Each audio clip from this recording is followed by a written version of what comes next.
এই দেখো বৃষ্টি হচ্ছে, আজকে একটু ইলিশ মাছ রান্না করো না। আচ্ছা ঠিক আছে চলো। এই তুমি ইলিশ মাছের কি খাবে? আমি ভাপা খাবো। আর বেটু তুই কি খাবি? মামা আজকে আমি ইলিশ মাছ ভাজা খাবো। ও তোদের দুজনের দু রকম। তাহলে আমি সর্ষে বাটা দিয়ে ইলিশ মাছের ঝাল করি। তো বন্ধুরা, আজকে ইলিশ মাছের সব রকম রেসিপি করছি, কোনটা আপনাদের ভালো লাগছে অবশ্যই কমেন্টে জানাবেন। তার আগে রেসিপিগুলো সব দেখে নিন। আমি মাছগুলো ভালোভাবে ধুয়ে নিয়েছি, এরপর নুন হলুদ মাখিয়ে নেব।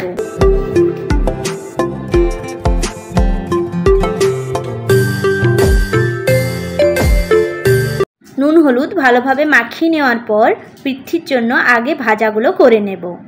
কড়াই তেল দিয়ে দিয়েছি আর ইলিশ মাছগুলো ভাজতে শুরু করে দিয়েছি।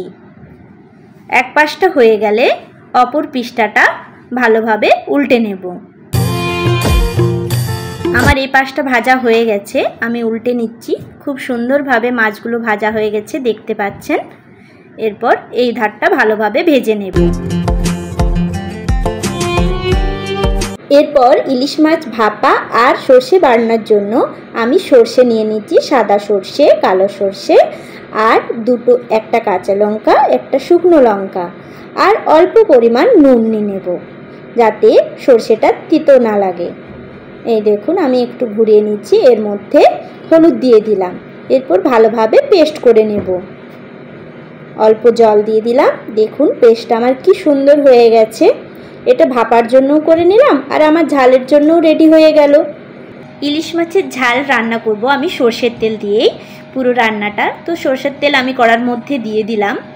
এরপর ফোড়নের জন্য অল্প গোটা জিরা আর একটা শুকনো লঙ্কা দিয়ে দিলাম। জিরাটা একটু ভাজা হয়ে এলে আমি অল্প পেঁয়াজ কুচি দেব। পেঁয়াজটা ভালোভাবে নেড়ে নেব। পেঁয়াজটা ভালো করে ভাজা হয়ে এলে আমি অল্প টমেটো কুচি দেব। এটাকেও ভালোভাবে ভেজে নেব। এর মধ্যে পরিমাণ মতো লবণ দিয়ে দেব। তারপর আবার ভালো করে নেড়ে নেব।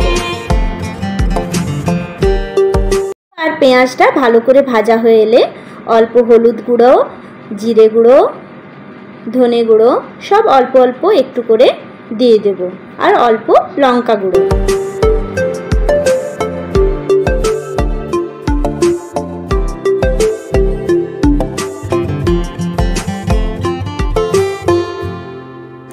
সব মশলাগুলো দিয়ে আবার ভালোভাবে নেড়ে নেব।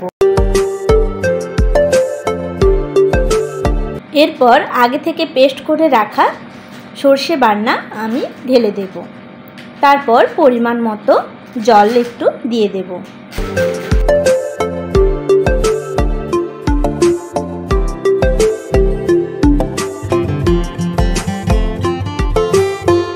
সর্ষে বাটনাটা ভালোভাবে ফুটে এলে আমি গ্যাসের ফ্লেমটা একটু কম করে দেব। তারপর ওর মধ্যে আমি ভেজে রাখা মাছগুলো ছেড়ে দেব। সর্ষে বাটনা করার জন্য আমি ইলিশ মাছগুলো হালকাভাবে ভেজেছিলাম। এর মধ্যে আমি সবগুলো দিয়ে দিলাম।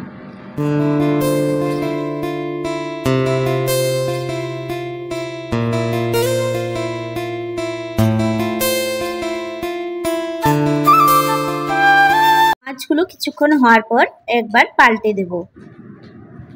তারপর অল্প চিনি দিয়ে দেব, দিয়ে মাছগুলো আবার পাল্টে দেব।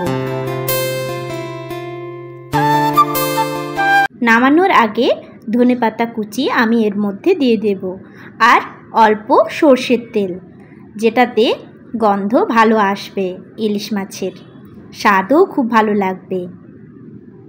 আমার ইলিশ মাছের সর্ষে বাটনা রেডি।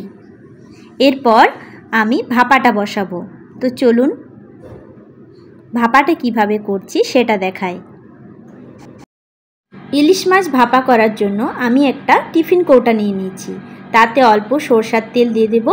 আর মাছটা আমি কাঁচা মাছ রেখেছি, আগে থেকে নুন হলুদ ভালোভাবে মাখিয়ে রেখেছি। এরপর এর মধ্যে সর্ষে বাটনাটা ভালোভাবে মাখিয়ে দেব। এর মধ্যে আবার একটু কাঁচা সর্ষের তেল দিয়ে দেব।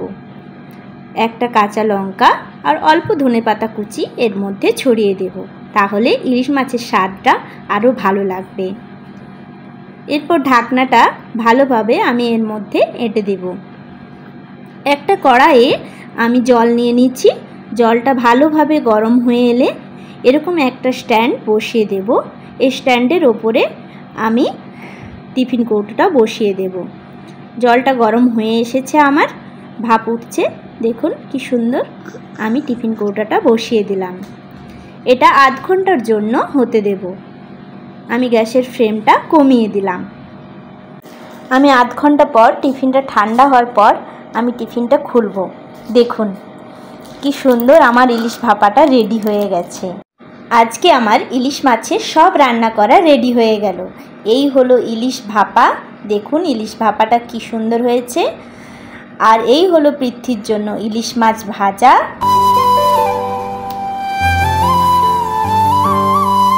আর হয়েছে ইলিশ মাছের ঝাল।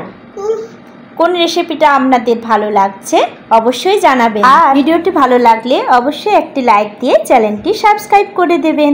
পৃথ্বীকে ভাত দিয়ে দিলাম। মামা ইলিশ মাছ ভাজাটা খুব ভালো লাগছে। আচ্ছা খাও।